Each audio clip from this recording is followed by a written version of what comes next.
सुना है मैंने कि मुल्ला नसरुद्दीन का पिता अपने जमाने का अच्छा वैद्य था। बूढ़ा हो गया बाप, तो नसरुद्दीन ने कहा अपनी कुछ कला मुझे भी सिखा जाओ। कई दफे तो मैं चकित होता हूं देख के कि नाड़ी तुम वैद्य की बीमार की देखते हो और ऐसी बातें कहते हो जिनका नाड़ी से कोई संबंध नहीं मालूम पड़ता है। ये कला थोड़ी मुझे भी बता जाओ। बाप को कोई आशा तो न थी कि नसरुद्दीन ये सीख पाएगा, लेकिन नसरुद्दीन को लेकर वो अपने मरीजों को देखने गया।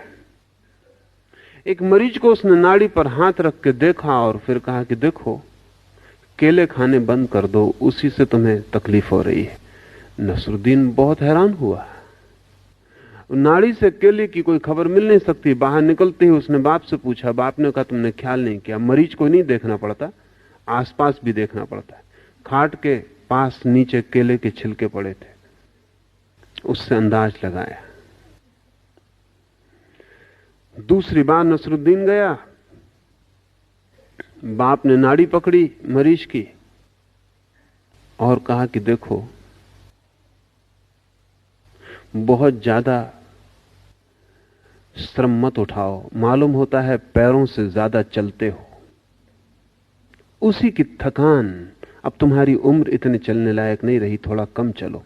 नसरुद्दीन हैरान हुआ, चारों तरफ देखा, कहीं कोई छिलके भी नहीं है, कहीं कोई बात भी नहीं है। बाहर आके पूछा कि हद हो गई, नाड़ी से चलता है आदमी ज्यादा। बाप ने कहा तुमने देखा नहीं, उसके जूते के तल्ले बिल्कुल घिसे हुए थे, उन्हीं को देखकर। नसरुद्दीन ने कहा तो अब अगली बार तीसरे मरीज को मैं ही देखता हूं। अगर ऐसे ही पता लगाया जा रहा है तो हम भी कुछ पता लगा लेंगे।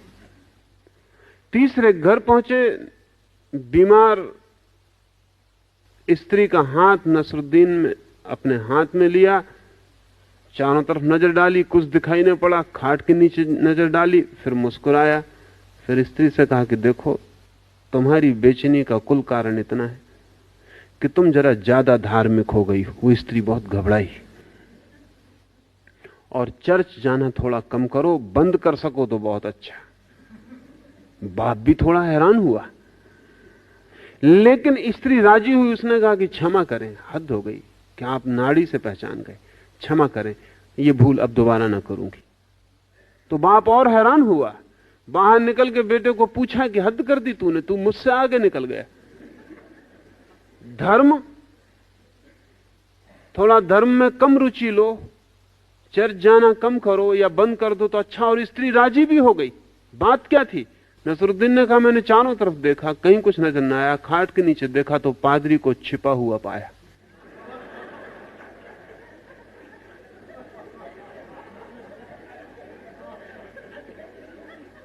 इस स्त्री की यही बीमारी।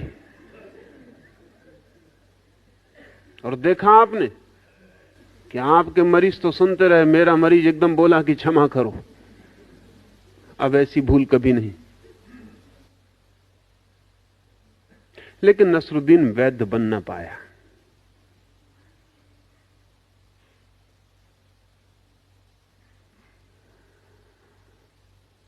बाप के मर जाने के बाद नसरुद्दीन 2-4 मरीजों के पास भी गया तो मुसीबत में पड़ा।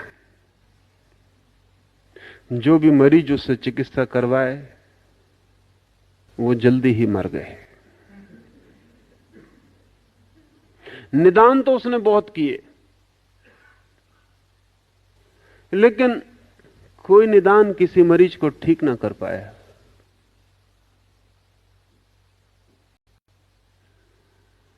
तो नसरुद्दीन बुढ़ापे में कहता हुआ सुना गया है कि मेरा बाप मुझे धोखा दे गया।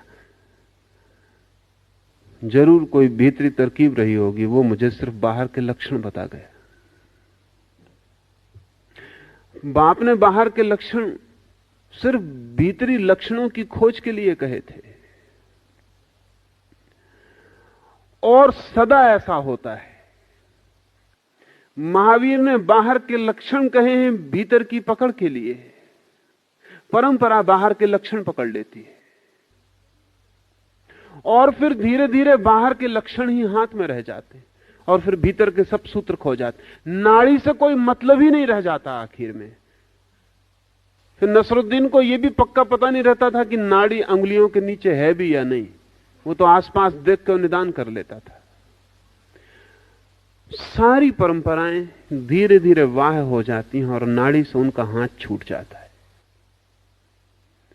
तो कायोत्सर्ग का मतलब केवल इतना ही रह गया कि अपनी काया को जब भी कष्ट आए तो उसे सह लेना। लेकिन ध्यान रहे, काया अपनी है, यह कायोत्सर्ग की परंपरा में स्वीकृत है। ये जो झूठी वाह परंपरा है वो भी कहती है अपनी काया पर कोई कष्ट आए तो सह लेना। वो ये भी कहती है कि अपनी काया को उत्सर्ग करने की तैयारी रखना, लेकिन अपनी वो काया है, ये बात नहीं छूटती। महावीर का यह मतलब नहीं है कि अपनी काया को उत्सर्ग कर देना, क्योंकि महावीर कहते हैं जो अपनी नहीं है उसे तुम कैसे उत्सर्ग करोगे, तुम कैसे चढ़ाओगे। अपने को उत्सर्ग किया जा सकता है, अपने को चढ़ाया जा सकता है, लेकिन जो मेरा नहीं है उसे मैं कैसे चढ़ाऊंगा। महावीर का कायोत्सर्ग से भीतरी अर्थ है कि काया तुम्हारी नहीं है ऐसा जानना कायोत्सर्ग है।